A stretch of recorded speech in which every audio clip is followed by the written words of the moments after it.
So good morning, everybody. I think we're still sort of letting people in. We're going as fast as Zoom is allowing us to.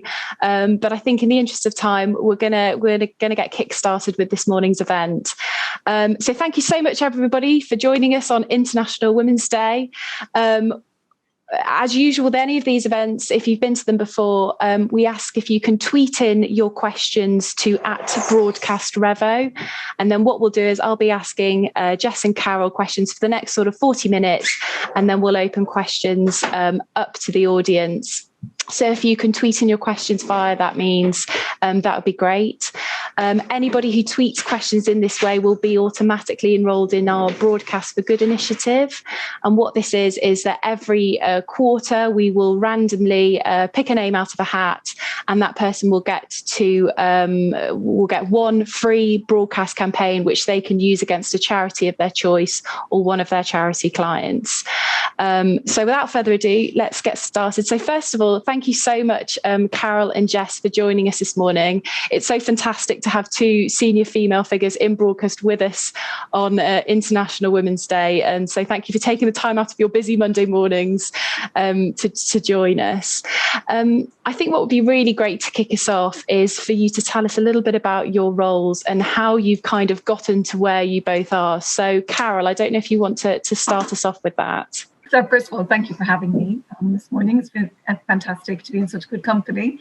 I'm currently head of planning at ITV News. I actually started my career at ITN a very, very long time ago, a lot longer than I'd like to admit. I spent a couple of years there and then went freelance and worked for NBC News and CNN. I went staff at CNN and did sort of a myriad of roles there. So I've been in the field, I've done business news, I produced a business program, and I ended up being senior news editor there for the last few years. And then I made the move back to ITV, where I became their head of planning, which is a great role, really challenging role, as Jess knows, because she did it before. So it's one of those roles that's really at the heart of the newsroom. So as well as commissioning new stories, working with reporters, developing story pitches. We also book lunchtime guests. We work with the program editors. We work with the crews. So for anybody who enjoys being part of the news gathering process, it's a really exciting role. And likewise, Jess, do you want to give us a little bit of an overview of your role and how you've got to where you are?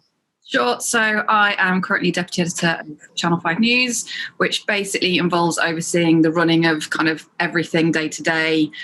So news gathering, the output side, quite a bit of studios as well, and correspondents and crews out on the road. I started out very briefly at the Daily Mail as a researcher, and then, like Carol, moved around quite a bit. I was at Sky for about 11 years, I think, and did about 8 different roles there, starting out writing the text on screen, and then moved all the way up to, by the time I left, as a news editor. I then went to ITV. At the time, it was Daybreak, which then became GMB. So I was there for a couple of years, again, news editing mainly, then moved over to ITV National News and did the job Carol does now, which is the head of planning. So all the things that Carol just described, I did, and then moved to Channel 5 about 3 years ago now. So yeah, I've moved around quite a bit as well, and I think it gives you a really good breadth of experience of different newsrooms. So I feel quite lucky to have been able to do that. Yeah. And in terms of what your kind of, in terms of what your day-to-day role is, for anybody who doesn't know, I think you touched on it very briefly there, Carol, in terms of booking day guests, but yeah, to give people a bit more of a snapshot into what you're doing day to day would be great. So I lead the team which basically plans any of the diary stories that are upcoming. And also I work closely with the specialist teams to develop and commission their content as well. So on a day-to-day basis, we are putting together stories that we know are coming up. So we're very often looking for experts, case studies, good filming opportunities. We're all about pictures. So it's all about, where can we get the best picture, the best shots, the best voices. We do that for both the pieces, but then obviously for lunchtime news, that has a slightly different format to evening news and news at 10, which are very much sort of back-to-back reports. Lunchtime News has a bit more breadth and a bit more opportunity for discussive segments. So we're often looking for people who can talk about, maybe latest campaigns or sort of newsy stories or stories that are connected to issues that are, like COVID or something that's big in the news right now. So we've got quite a bit of latitude, I guess, with Lunchtime News to actually pick more sort of different types of people that we wouldn't normally speak to in the course of hard news pieces. So it's really we look for a variety of people and stories, I guess. And Jess, to give people a bit more insight into what you do on a day-to-day basis and what you look after, that would be great. So at 5, we have 2 programs every day, which are our main bulletins. So half an hour at 5 o'clock and half an hour at 6:30. The 5 o'clock is very much a traditional sort of news reader-led program, and the 6:30 is a little bit more magazine-y. So we tend to have, we do have more guests on that, and it's a bit more chatty, and it's, like I said, it's a bit more magazine-y, so we can go a little bit off the beaten track there. And we try and, with the 6:30 especially, go a little bit more with our own agenda, and we'll often go away from the normal headlines. And then we have short little bulletins throughout the day, but I think 2 main programs are 5 and the 6:30, which is a partial repeat of the 5 o'clock with added content. So, I mean, our agenda-wise, we try and do our own thing quite often. We'll cover all the main stories. We're quite a small team.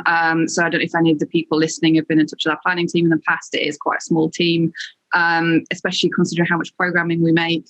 With the 6:30 especially, we're always trying to find sort of slightly different guests as well. Those you might not hear in sort of the mainstream programs and newspapers and websites, and look for slightly different topics as well that we can explore. So that's kind of us in a nutshell. No, I think that's really helpful to kind of to start us off with the discussion this morning, because obviously being International Women's Day, what will be really good to chat to you both about is topic of women in terms of female commentators, and then obviously we can come on to talk more broadly about sort of diversity. But I think what we're really keen to kind of find out from both of you is that we know from sort of conversations with the likes of, the BBC. The BBC have a 50-50 objective for gender diversity across their platforms in terms of their commentators. Are there sort of similar objectives at 5 News and an ITV News, or if they're not necessarily so formalised, how do you go about sort of considering that when you're putting together your programmes? Jess, I don't know, do you want to take that one first? Sure. So we do have similar targets, 50-50. It's slightly different to the BBC. There's excludes the Prime Minister and sort of key people in the main news stories each day, but we took a decision, we'd just cover everybody that's on screen. It doesn't matter who they are or what story they're talking about, which is challenging, especially when you have the government and chief scientists and medical officers are all. So you are, constantly trying to equal that out a bit across the programmes. So, yeah, we do have targets for the team that we aim for 50-50 male-female split in who we have on screen. And it's not easy, but it's part of the conversation every day. It's about thinking, just not going to the easiest person all the time. It's about having a think about who is out there. We encourage our teams to, speak to PR, speak to organisations, speak to women, and encourage them to take part in our programmes. What you often find is women are far more reluctant to be on screen. It's just quite kind of putting people in stereotypes, but more often than not, you'll find that men are much more happy to talk about subjects that are kind of around their subject, whereas women feel a little bit more reserved and aren't often that willing to go to kind of talk around what they know. And actually what you need for TV isn't sort of like high level expertise in something. You want to be explaining it to sort of the population, so it doesn't need to be in such a high level. So it's, like I said, it's part of the conversation every day. It's about making the team think about who they're booking, who we're talking to. And that can be anything from a vox pop to a science expert that you're booking to come on air.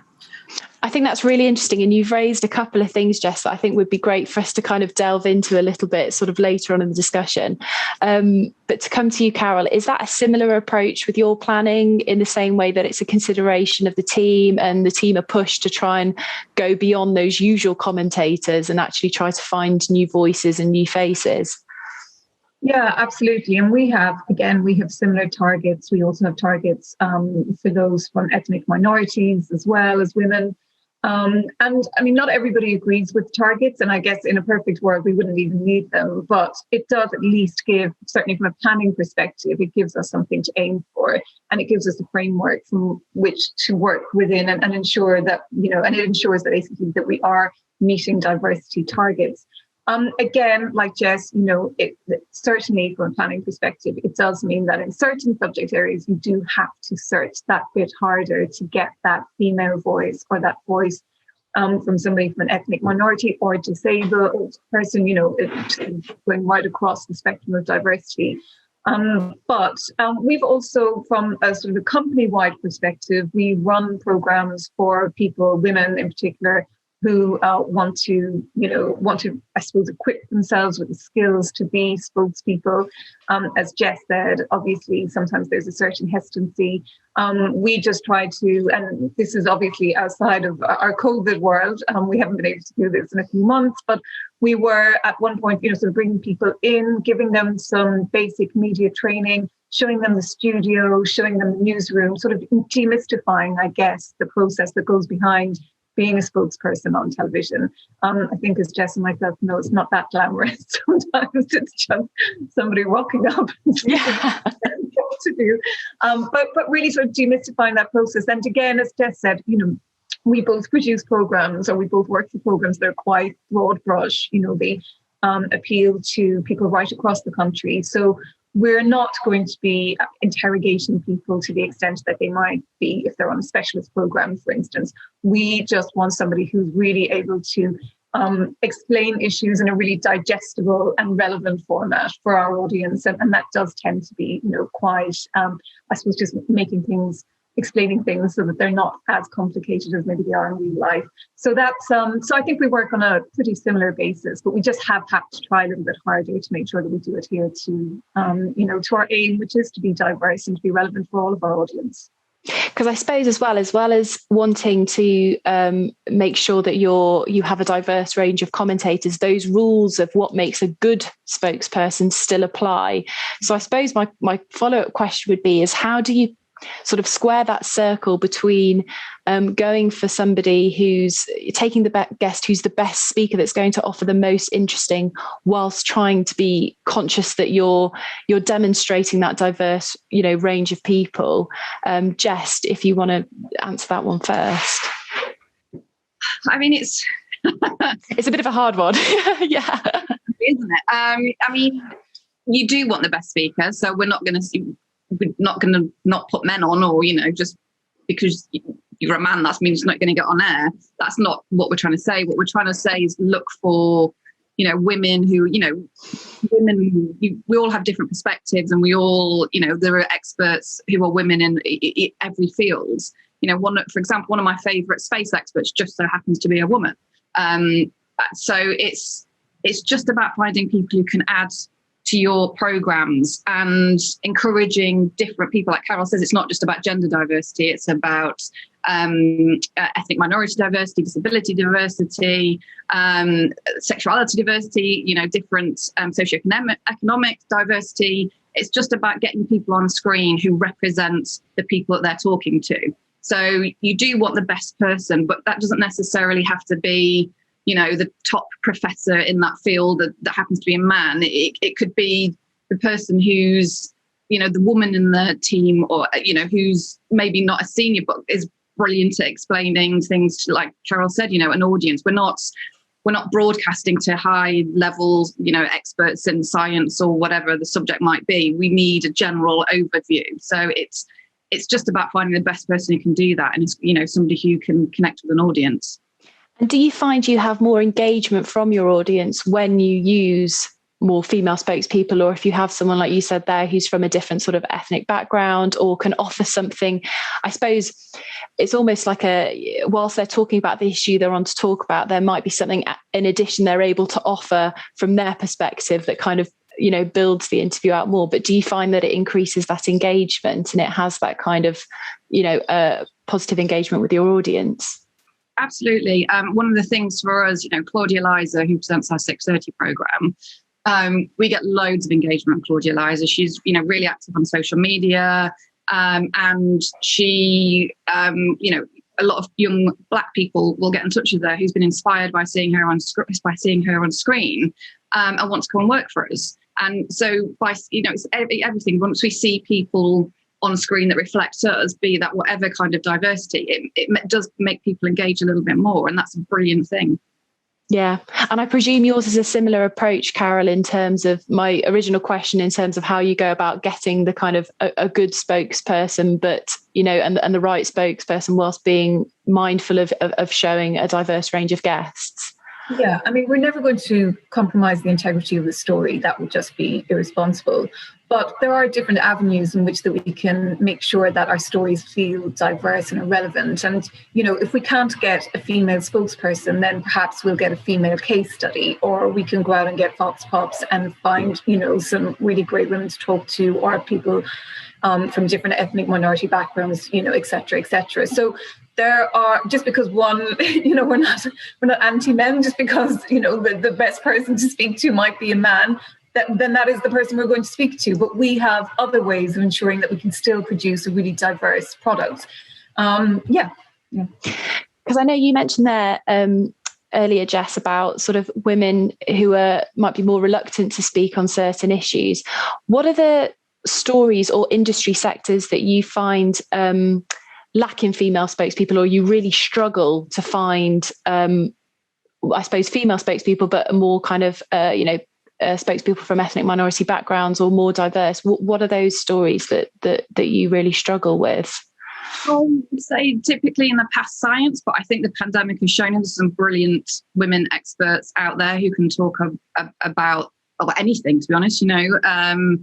It all comes back to the same question. It's about seeking people out and finding people, encouraging them. The initiatives Carol was talking about are brilliant for encouraging women and other minorities to speak on screen and not feel intimidated. So I don't think these days there are particular subjects for us. It's just about doing a little bit of extra legwork and chatting to people and finding people, because there are women in every industry nowadays. It's just about finding them and finding them out. Would you say the same, Carol? Is that the same with you, or are there certain stories that you find actually a female spokesperson or somebody else would be really, really good to put up for this, but we just don't have anybody? Well, we had a scenario last week actually around the budget when we were doing a piece on a big business reaction to all the measures that Rishi Sunak had announced. And when we were planning that piece, our business team said they had 4 CEOs and they were all male. And so, that is part of my role, is to sort of, pick them up on that and say, well, guys, there has to be a female. And they're like, no, couldn't find any female CEOs. And I was like, you've got to be kidding. One female CEO in the country. And so, it went back. And yes, it did mean a little bit of extra legwork, but of course they came up with the goods. So it's, from my perspective as head of planning, that they're the kind of questions that I need to be asking my teams about, and pushing them that little bit harder to make sure that they do get those really good voices from different backgrounds. And it absolutely can be done. Like Jess said, there are female experts in every industry now, but yeah, it might take a little bit of extra work to get to them. And I suppose the opportunity for those who are joining us this morning is making known to you if they have really good female spokespeople, female case studies, or, speaking even more broadly in terms of diversity as well, is making that known to you. I suppose is one of the key things I'm sort of picking up from this, which I think will be really beneficial for anyone who's tuning in today. I was going to ask, because obviously there's an aspect, we've talked about sort of if you're seeing somebody on screen who is from either a different ethnic background or LGBTQ, or they're a woman, you have that engagement from your audience. But I suppose there's also the aspect in terms of what they're going to be able to say and offer that sort of additional point of difference as well. So I suppose, is it useful for you as a broadcaster to know not only sort of their gender and their sort of background, but actually what they might be able to say in addition that's very different to what a white male commentator would be able to offer as well. Is that sort of useful information for you when you're looking at your guests? Carol, I don't know if you want to answer that one first. I think, yes, it depends on the story, I think, actually, primarily. So if you have a story about, childcare or pay disparity, then clearly the sort of ideal voice that you want to hear from is probably not a white man. It's probably somebody a bit more relevant.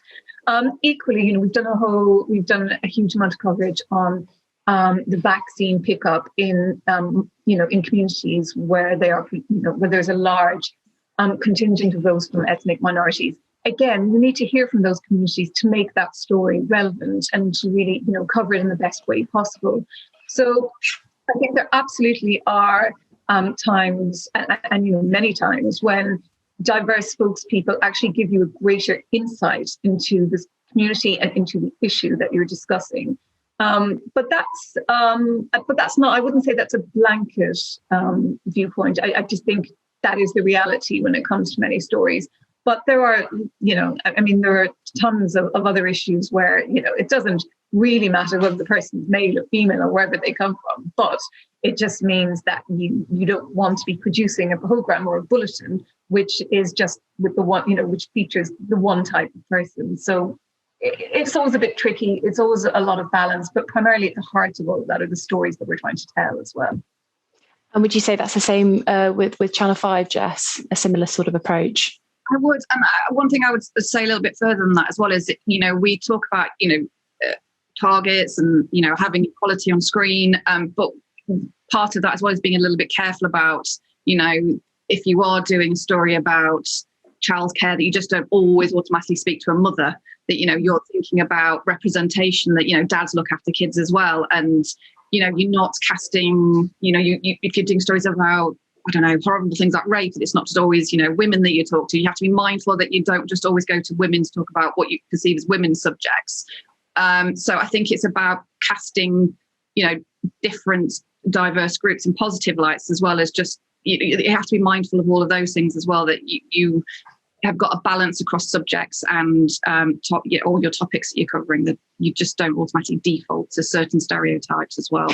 And it's interesting you say that, Jess, actually, because my next question was going to be, there was a study by the Global Institute for Women's Leadership at King's College London, who did a bit of analysis in terms of female commentators who had contributed to the reporting of the coronavirus, and found that women still dominate topics such as the ones you're saying there, sort of education and domestic violence, more so than sort of politics, science.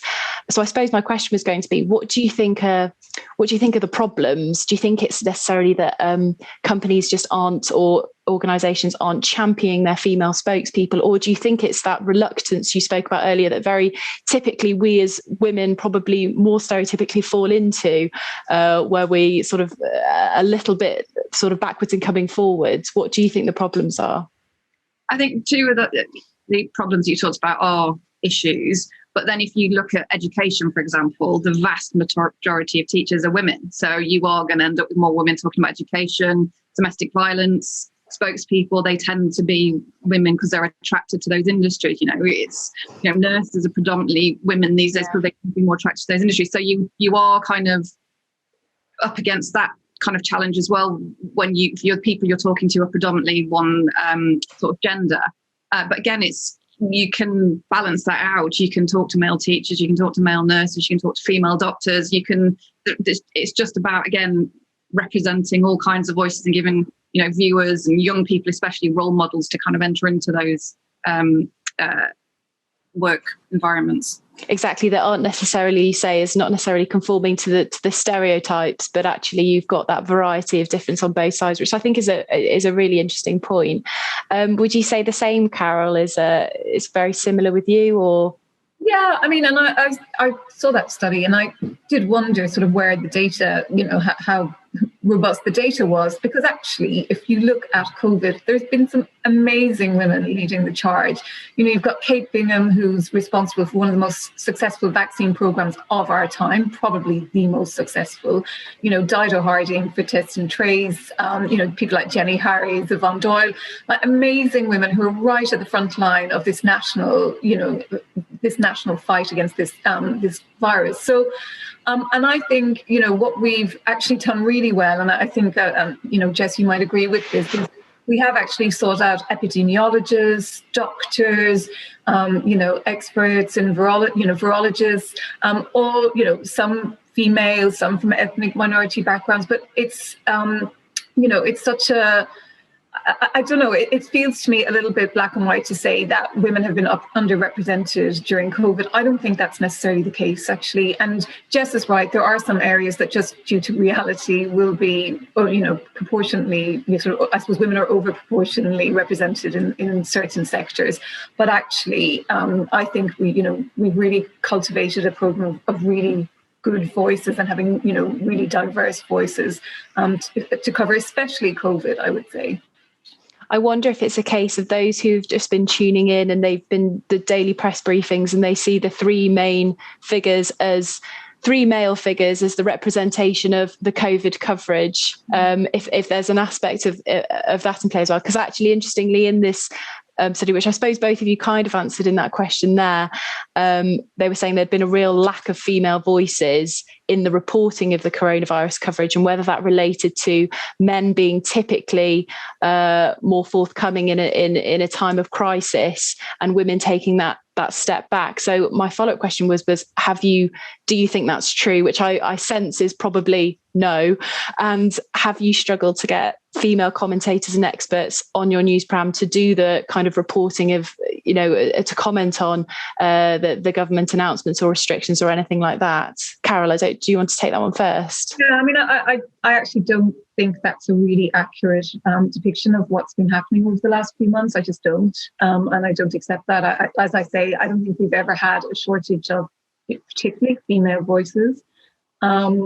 And I think that, there are women who've played amazing roles, on the front line. So, no, I actually don't know about the accuracy of that statement, to be perfectly honest.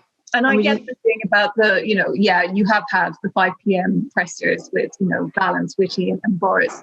But by and large, I think even government recognises they've got to have female voices and leading the charge, and they have made an effort. So, I think certainly in terms of spokespeople, it's not been hard to find female voices on this. And would you say the same, Jess, with the 5 News? Absolutely. I don't think it's been that difficult. In actually some ways, I think it's been easier. I mean, you can't get away, as we talked about the 5 p.m. briefings, you can't get away from the fact that it's, more often than not 3 men stood there. But in terms of wider reporting, I mean, for example, both ITV and 5 have women health correspondents. So the people reporting on it predominantly have been women for us. But also, I would say in many ways, it's been easier to access people, things like this, Zoom, Skype. So in many ways, people have never been easier to access, especially if you think about what it normally takes to get people into a studio. We're predominantly stuck with people in London because that's where our studios are. For us, our main programs are tea time. So I suppose, if we're talking about the traditional sort of burden of childcare that normally falls to women. So getting people into a central London studio is often quite difficult. So actually the pandemic has opened up new ways of technology, have opened up a whole host of people that we would never have had access to before in the rest of the country, because we couldn't have got to them. It would have been really, really hard. So actually, in many ways, I think getting to women and people generally has been way easier over the last year. Yeah. And because obviously you referenced there having female health correspondents. So as much as we've got sort of on camera showing that diversity of guests and contributors, how much of that is sort of behind the camera as well, in terms of, is there still a bit of an imbalance between sort of male, female reporters? And because obviously there's that, if you're the one sort of creating and looking for stories, you're going to be considering, and if you have a workforce that is sort of diverse in the people it has, they're more likely to kind of get those sort of commentators or those issues that actually affect different social groups. So is there still that slight imbalance, or has that sort of changed over the years, Carol? I think there is still an imbalance. I still think there's a lot of work to be done behind the camera and in newsrooms, because you're absolutely right. Regardless actually of access to spokespeople, etc., if you've got a diverse team that's making the news, it will absolutely change the whole context of that content that you're producing, the stories that you do, the people that you're talking to, the communities that you have access to. And I mean that right across the board when we talk about diversity. So it's not just a gender-based thing. I think, when I started at ITV very long ago, it was a real, it was very male dominated, forget sort of any other forms of diversity. It was really, really heavily male. That has changed. It absolutely has changed, but I do think there's still a long way to go. And I think, and this is probably where you sort of want to broaden that conversation out beyond gender. We still are unrepresented in terms of sexuality, certainly in terms of those with disabilities or hidden disabilities, and also ethnic minorities. So the work is being done, and I think people are absolutely recognizing that, you get a much better, much more relevant sense of news coverage when you do have a diverse team, but it's just about sort of creating the building blocks to allow that to happen. And would you say that situation is the same in terms of 5 News, Jess, and your opinion, sort of broadly speaking, on broadcast media and the wider media?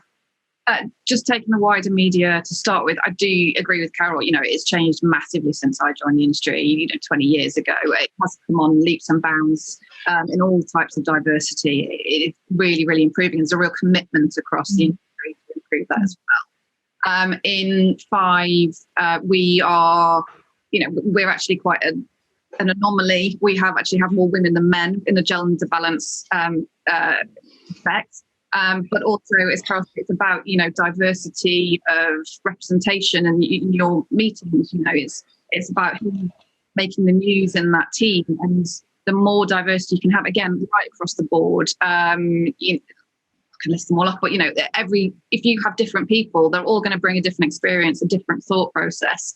And the more diversity of people that you have in that newsroom and making the news, the better your programs are and the more you're reflecting the people you're broadcasting to. So it's something that we're all really committed to doing, improving, and just, reflecting our audience. We want a newsroom that looks like the audience that we're broadcasting to. I'm going to be asking a few more questions then, and we're going to be opening it up to the questions from the audience. So just a reminder, please continue to tweet your questions to @BroadcasterEvo or pop them in the chat and we'll go through them at the end.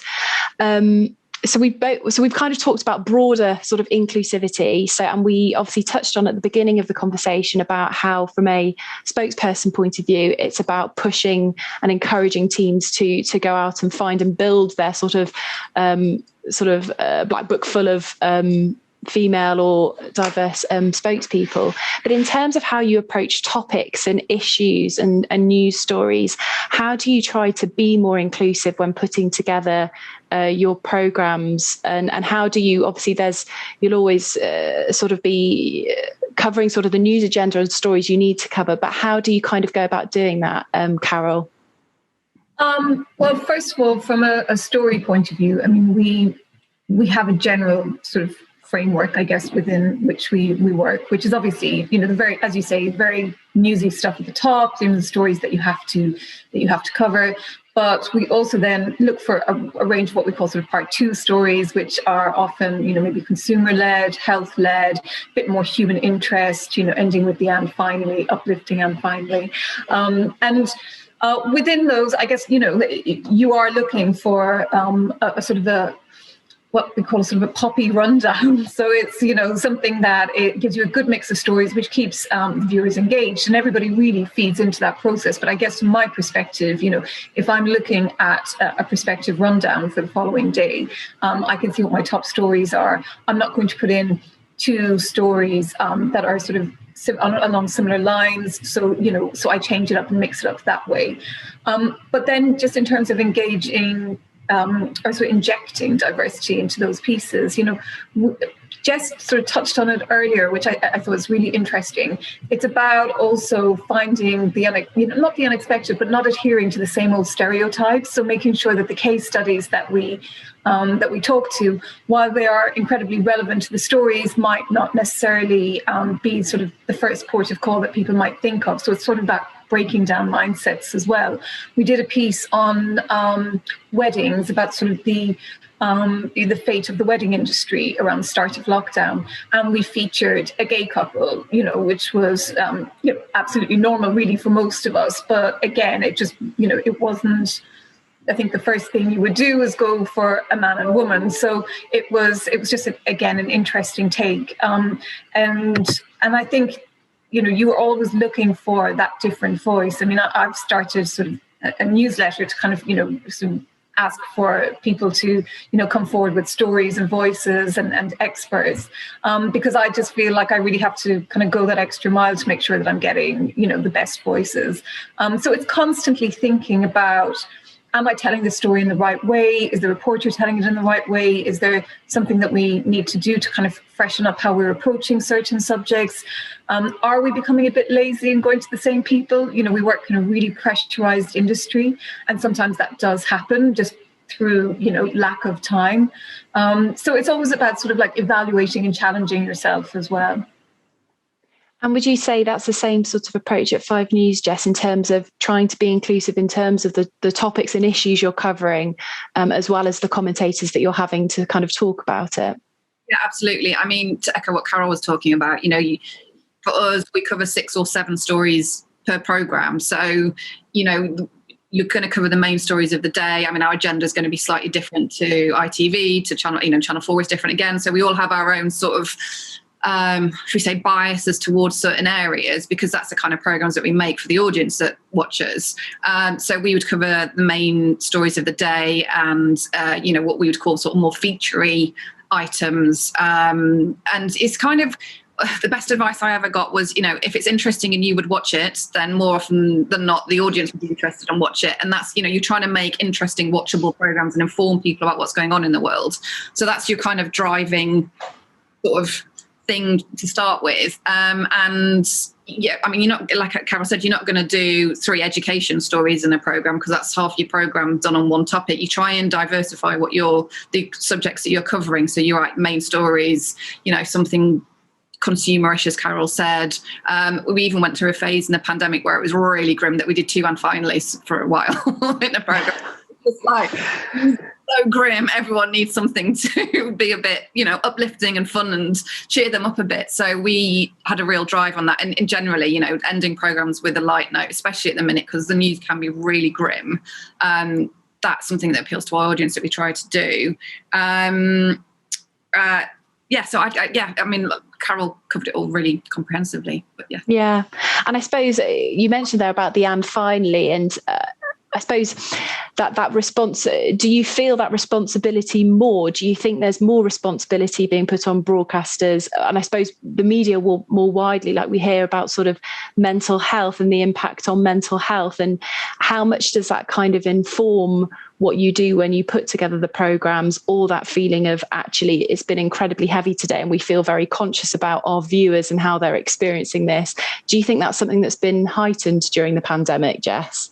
Oh, absolutely. I mean, we've had a year of this now, and I think we're all feeling it, let's be honest. So, I mean, the and finally has always been a thing to leave people with a smile on their face, and that's what you aim to do generally. But at the moment, absolutely. I mean, it's been a tough year for everybody. So finding, light where you can find it is massively important. It's something we've really put an emphasis on with our news gathering and the whole team in general, to really find just something that puts a smile on your face, really.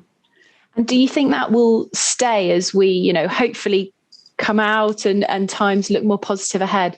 Do you think that I talk about like the responsibility? Do you think that will stay? And do you think that'll be something that you'll continuously be mindful to do with the programme?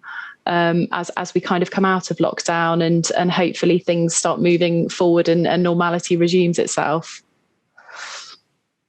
Yes. I mean, if you think about a normal news cycle through the year, you do get positive news and you'll lead bulletins on positive news, and we will continue to look. I mean, it's been great the last couple of months with the vaccine being such a positive news story, and, you know, that has given you something and given people a bit of hope.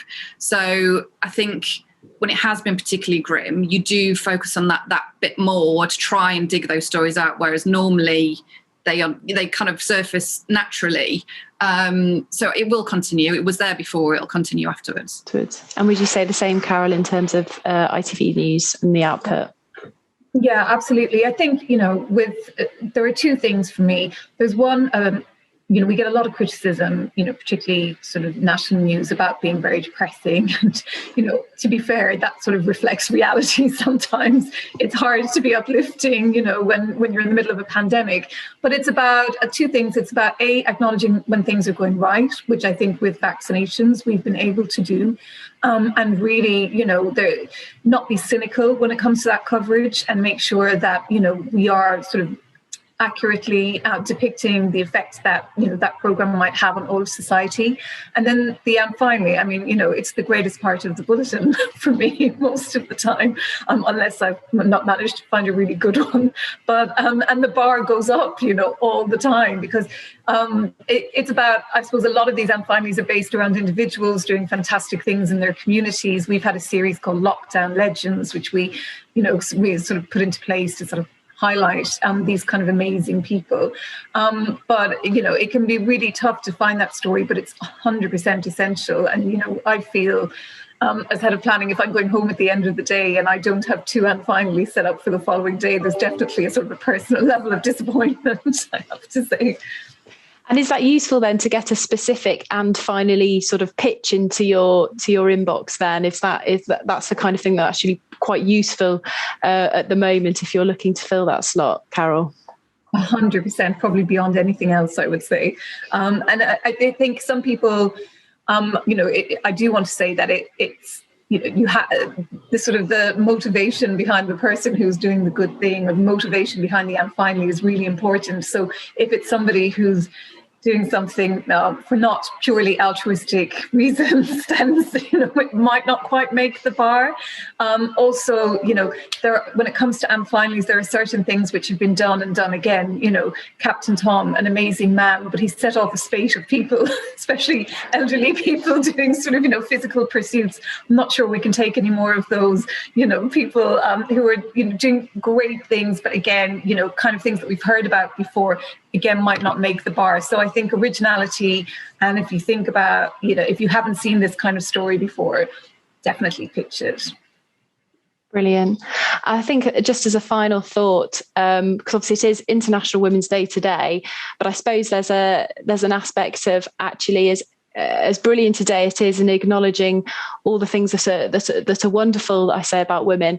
It's actually about how we can sort of make it not just part of International Women's Day, but as a sort of long-term looking to kind of, whether that's sort of build the contributors who are female, who are LGBTQ, who represent people who have disabilities, and who also are from different ethnic backgrounds is really important beyond sort of days like today.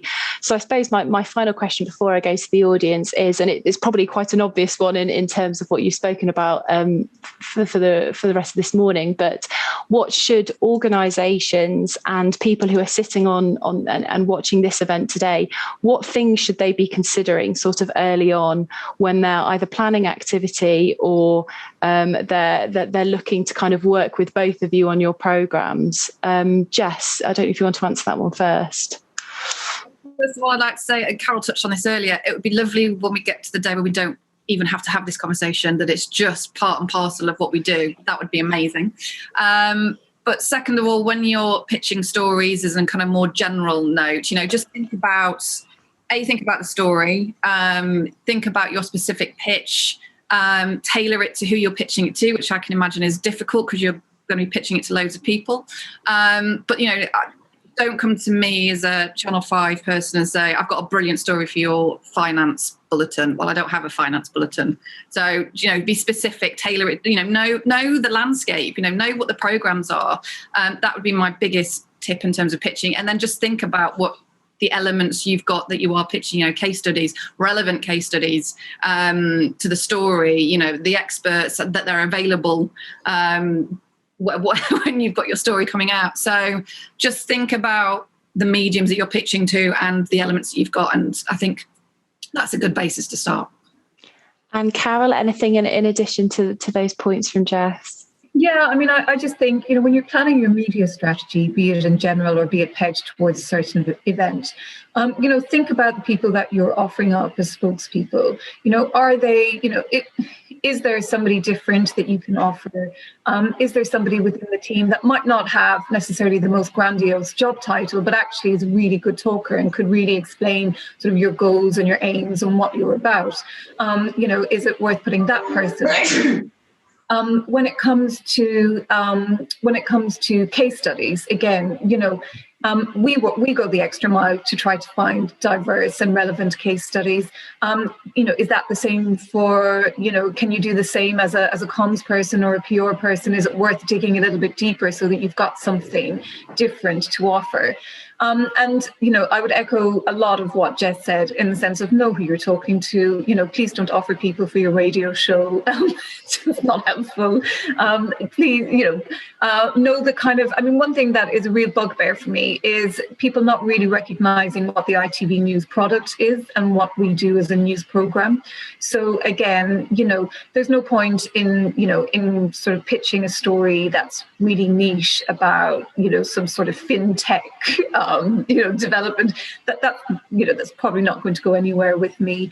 Know who you're pitching to, know the kind of stories that we're interested in. Just take the time to watch our show, our bulletins once or twice, so the kind of pattern upon which we, that we sort of roll out and the sort of the mixture of stories that we look for. I think that's probably my best advice. Lovely. So we're just in our last 10 minutes and we've had quite a few questions come through. So I'm going to sort of rattle through these now.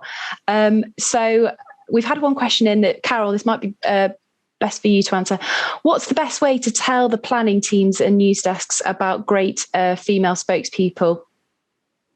So at the moment, before pre-COVID, we obviously had a planning desk number, and obviously, we spoke to lots of people because most of us are working from home now, certainly for part of the week. Email is now probably the best medium by which to get through to us. If it's possible, what I always find really, really helpful is, first of all, for the subject line to sort of really flag up, the female spokesperson on X, Y, and Z, maybe with the name. If your spokesperson has been on any other media before, even if it is radio, just adding a link to a clip of that is really helpful, because if it's somebody that we haven't used before, it just helps us ascertain whether actually they are a good speaker and whether they could work for us. So I find that incredibly helpful. Jess, I think this is a good one to put to you. The second question we've had is, do you feel most female guests are more empathetic than male guests, even if they disagree with the subject being discussed? I think it's a broad stereotype, I'd say. I think men and women can be empathetic, and men can be, women can't be. So I think that very much comes down to an individual. I don't think there is a sweeping yes or no to that. Yeah. Do you think ITV and Channel 5 will continue to use technology to do remote interviews when restrictions are lifted? Jess, don't know if you want to take that one again.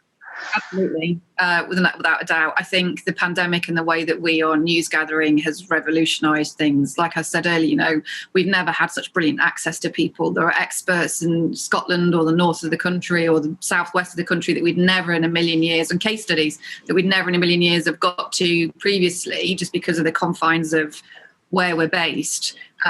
So there is, I think, in terms of guests and news gathering, and one thing that has been a real revelation to me is how brilliant people are at filming their own stuff sometimes.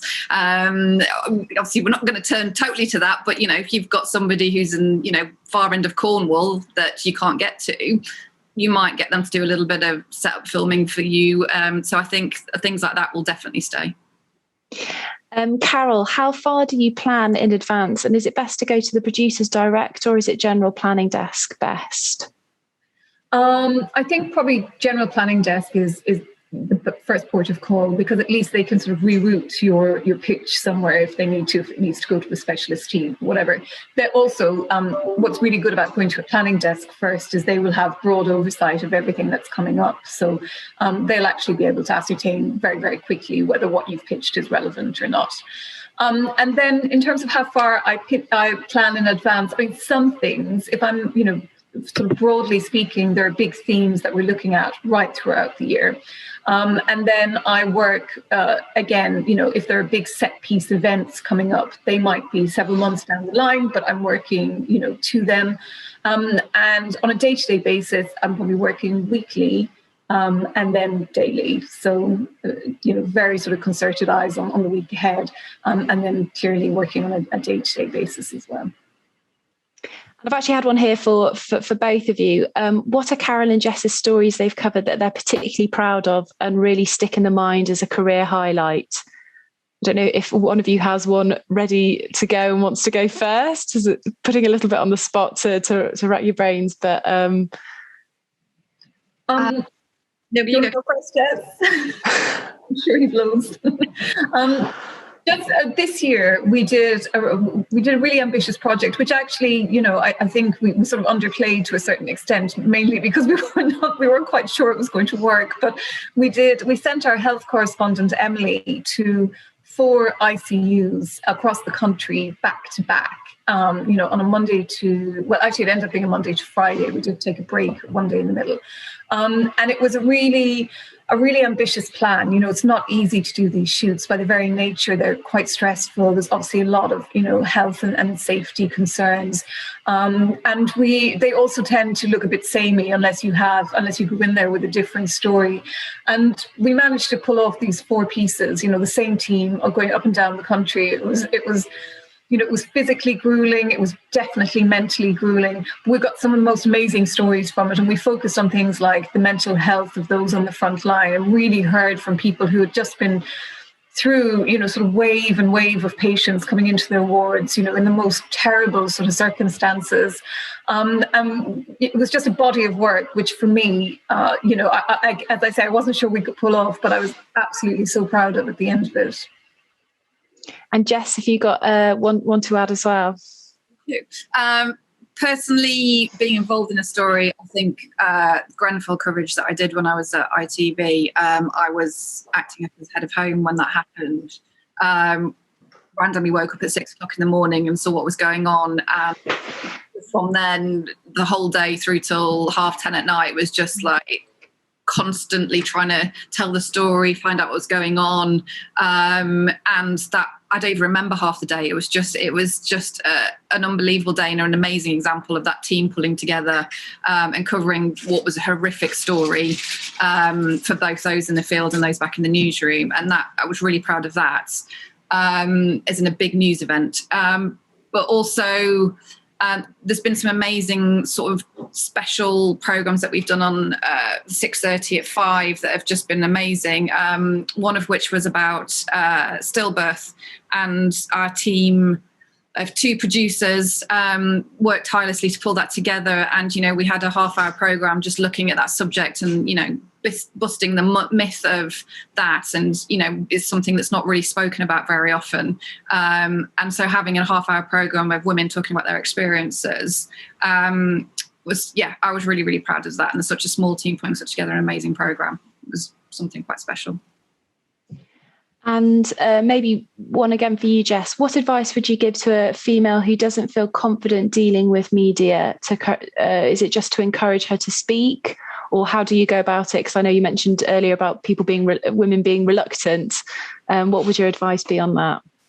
If we're talking about experts, don't be reluctant. If it's something you're interested in doing, or you're a comms person or a PR person who's got somebody that you really want to, get on screen, it's just about experience, isn't it? It's like before you've done anything for the first time, it can be quite daunting. And once you've done it or had experience of it, run mock interviews and have a go at it. Carol said earlier, we're not there to try and trick people up. That's not what we're trying to do. We're just trying to inform the viewer and what's going on. So I think having a go at it, practice it and see how it feels, and then give it a go. I would also say, actually, just to add to that, if you can get them a slot as an expert voice or like a pre-recorded interview as opposed to like a live interview, that's just a really good way of getting used to the sort of infrastructure that we use to make TV, and just, again, sort of demystifies that process a little.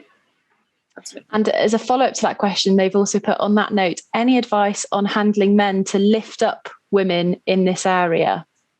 Don't know if there's one of you who wants to take that one, or...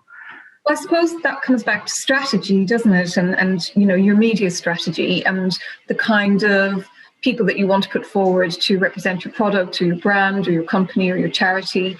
And, of course, I think if you are a male leader or a male manager, I think looking around and seeing, who is best placed to be that person, or, wanting to create a sort of if you want to create a very diverse brand, bringing in people into the company that sort of, represent the values that you want to portray. Of course, there are roles there for both men, women, and whoever, to do that. And I think we've got time for one more question here. And they've just asked, had a question who've asked what the viewing figures are for 5 News and ITV News for the flagship programmes, and have your viewers increased during this latest lockdown? Carol, I don't know if you want to answer that one first. Yeah, our viewers have certainly increased, particularly actually for lunchtime news, because I guess there are many more people now working from home. It's a good time to check in and see what's happening in the news. And also because actually the news develops so quickly throughout the day, I think people really sort of want that bulletin in the middle of the day to just update them. So on average for lunchtime, we're usually looking at about 1.5 million at the moment, 1 to 1.5 million. For evening news, which I guess out of our 3 bulletins is really our sort of flagship bulletin, that can get anything up to about 4.5 million each day. And then News at 10 gets about 2 to 2.5 million. So that's really good because it's obviously up against BBC 10 o'clock news. Interestingly, weekend figures have gone up. Again, probably because people are at home. But that's, which means that we sort of have reassessed, how we formulate those bulletins and give, a lot more sort of original journalism to those bulletins as well. So they are as of good quality as they are during the week. And Jess, I presume yours is the same in terms of increased viewership for your 2 bulletins. Yeah, it has definitely, the last few months in particular, it has increased quite significantly. I think people just have got a general desire to know what's going on. So yeah, we've definitely seen an increase recently in viewing figures. We pull in about 500,000 for our 5 o'clock programme and about half of that for the 6:30. But they're increasing all the time at the moment, which is brilliant. Great stuff. Lovely. So apologies, we're about 1 minute over for anyone who has to dash to a 10 o'clock meeting. But just to say thank you so much, Carol, Jess, for joining us this morning. I think it's been such an interesting discussion. I think there's been lots that everyone can sort of take away with them from the event. So thank you so much for your time. And thank you everyone who has joined us this morning. If you wouldn't mind, we do have a very short survey poll that would be really great to get your feedback on, as any kind of feedback we get, we look to implement in future events. So please do just take a minute. I think it's 3 very quick questions that would be great to get your thoughts on. And we do have another event coming up next month where we'll be having one of the producers from BBC One's Morning Live programme. So the details of that event will be coming out over the next sort of couple of weeks. So do keep your eye out for that. But thank you very much, everyone, for joining.